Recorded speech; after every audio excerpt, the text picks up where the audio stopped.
এখন আমরা দুই বোন অসহায় অবস্থায় ঢাকা শহরে পড়ে আছি, খেয়ে না খেয়ে আমাদের দিন যাচ্ছে, এই জন্য মিডিয়ার সামনে আসা। কয় বোন আপনারা? দুই বোন। আপনি কি বড়? হ্যাঁ, আমি বড়। আপনি বড়। আপনি এখন বর্তমানে কি কাজ করতেছেন? এখন বর্তমানে বাড়ির পাশে একটা টেইলার্স আছে, সেখানে যে কিছু তারা মানে জামা কাপড় বানায়, আমি একটু হাতের কাজ করে তাই দিয়ে যেভাবে সংসারটা আর কি চলে। শুধু দর্শকবৃন্দ, আসসালামু আলাইকুম। কেমন আছেন আপনারা? আশা করি আল্লাহর রহমতে ভালো আছেন। যদি চ্যানেলটি ভালো লাগে অবশ্যই চ্যানেলটি সাবস্ক্রাইব করে আমার পাশে থাকবেন। প্রতিদিনের মতো আজকে স্মার্ট একটা সুন্দরী আপুকে আমার চ্যানেলে হাজির করেছি। মিডিয়ার কেউ শখ করে আসেন না, তার পিছনে ব্যাকগ্রাউন্ড কিছু দুঃখের কিছু কষ্টের থাকে। তো এই আপুর কি কষ্ট এবং কি দুঃখ সেটা আপনাদের সামনে তুলে ধরার চেষ্টা করব। পুরো ভিডিওর সাথে থাকুন এবং আপুর মিষ্টি মিষ্টি কথা শুনুন। আসসালামু আলাইকুম আপু। ওয়ালাইকুম আসসালাম। ভালো আছেন? আলহামদুলিল্লাহ আছি ভালো ভাইয়া। কি নাম আপনার? চৈতি। চৈতি। মোসাম্মদ চৈতি আক্তার। মোসাম্মদ চৈতি আক্তার। হ্যাঁ, আক্তার। এত সুন্দর নামটা আপনার কে রেখেছে? আম্মু আব্বু রেখেছিল। আম্মু আব্বু রেখেছিল। লেখাপড়া করছেন আপনি? হ্যাঁ, মোটামুটি জানি, 8-9 পর্যন্ত লেখাপড়া করছি। 8-9 পর্যন্ত লেখাপড়া করছেন। আপনারা কয় ভাই বোন?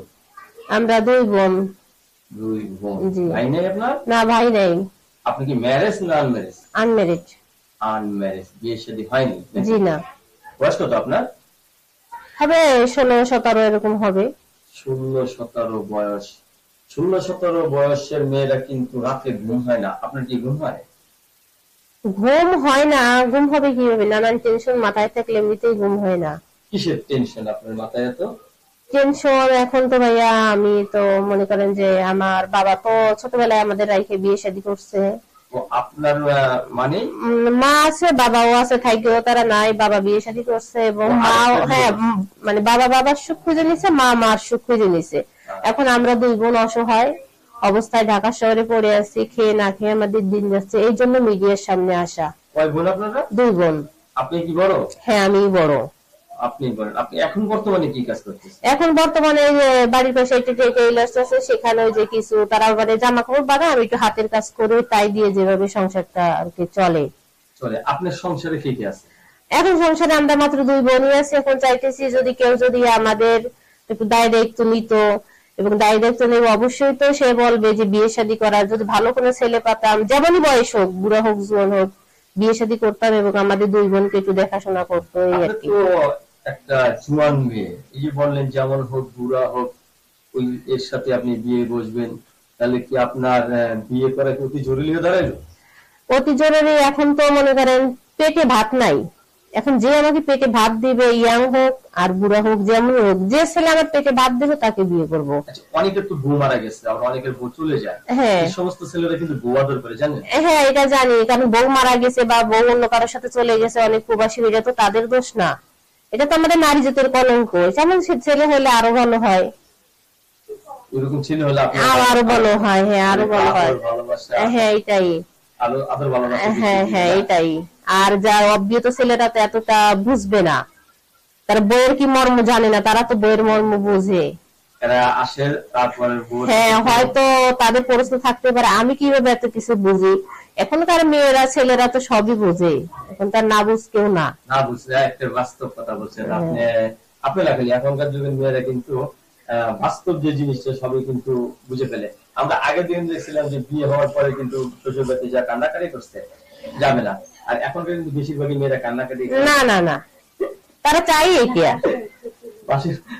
ওরা চিন্তা করে যে কখন গায়ে হলুদ হবে, কখন স্বামী ঢুকবে, এটাই চিন্তা করে। এটাই। সকালে খাওয়া দাওয়া করছেন? হ্যাঁ ভাইয়া, মিথ্যা কথা বলে লাভ নাই, খাওয়া দাওয়া করছি, মরিচ দিয়ে ভাত খাই আর পান্তা ভাত খাই, যাই খাই দুমুঠো খাই আর কি।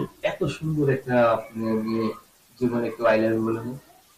বলতে তো অনেকে চাই, কিন্তু আমি তো ওই সুযোগটা দিই না, কারণ আমি একটা গরিব ঘরের মেয়ে।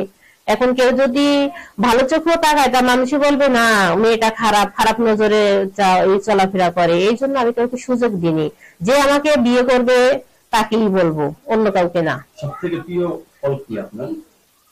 না, সেরকম কিছু না, সবই ভালো লাগে আমার কাছে, সবই ভালো লাগে। স্বামী রাত্রে বাসায় আসলে কোন জিনিসটা আনলে আপনি সবথেকে খুশি হবেন?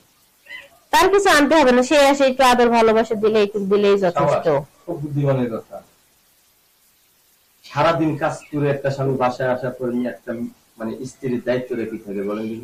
স্বামীর সেবা যত্ন করা, সে আসলে এবং তার হাত পা ধোয়ার পানি এগিয়ে দেওয়া বা তারকে ঠান্ডা পানি দেওয়া এবং তার সেবা যত্ন করা, সারাদিন কিভাবে দিন গেছে চলাফেরা করছে খোঁজ খবর নেওয়া এবং তার সেবা যত্ন করা, এটাই।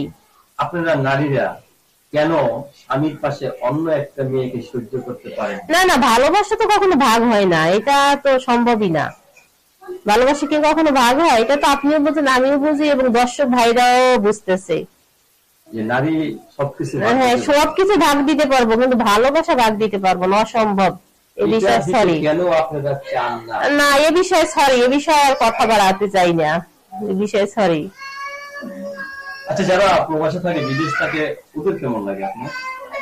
হ্যাঁ, ভালোই লাগে এবং তাদের জন্য একটু দুঃখ হয়, যেহেতু আমরা তো দেশের মানুষ দুজন দেখতে পারতেছি বা তাদের সাথে কথাবার্তা বলতেছি। অনেক মানে ভক্ত আছে প্রবাসী, আপনি প্রবাসীদের উদ্দেশ্যে একটুখানি সান্ত্বনা দেন দেখি যে কিভাবে দিবেন। তারা তো সারাদিন রাত ফ্যামিলি রেখে পরিশ্রম করে কাজ করছে, তাদের আপনার এই সাক্ষাৎকারটা দেখে হয়তো তাদের মনে একটু শান্তি আসতে পারে। হ্যাঁ, এবং তাদের উদ্দেশ্যে একটা কথা বলা, আমাদের যে বাংলাদেশে যে প্রবাসী ভাইরা আছেন, এখন আমরা তো দিনের ভিতরে দেখেন যে তো আমার একজন গ্রামের লোক বা এই আত্মীয় স্বজনের দেখা করতে পারছি, কথা বলতে পারছি, তারা তা শিখতে পারতেছে না।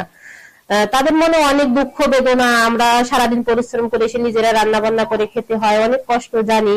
তবুও তাদের উদ্দেশ্যে একটা কথাই বলবো যে আপনারা সবসময় আল্লাহর উপরে ভরসা রাখবেন, আল্লাহ আল্লাহ করবেন, আপনাদের মনের আশা আল্লাহ অবশ্যই পূরণ করবে এবং আমার পক্ষ থেকেও আপনাদের জন্য অনেক দোয়া রইল।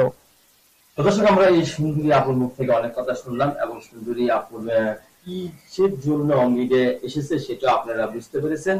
একজন ভালোবাসার মানুষ মানে জীবন সঙ্গী চায়, জি জি একটা ছেলে পেলে জি, পেটে ভাত চাই।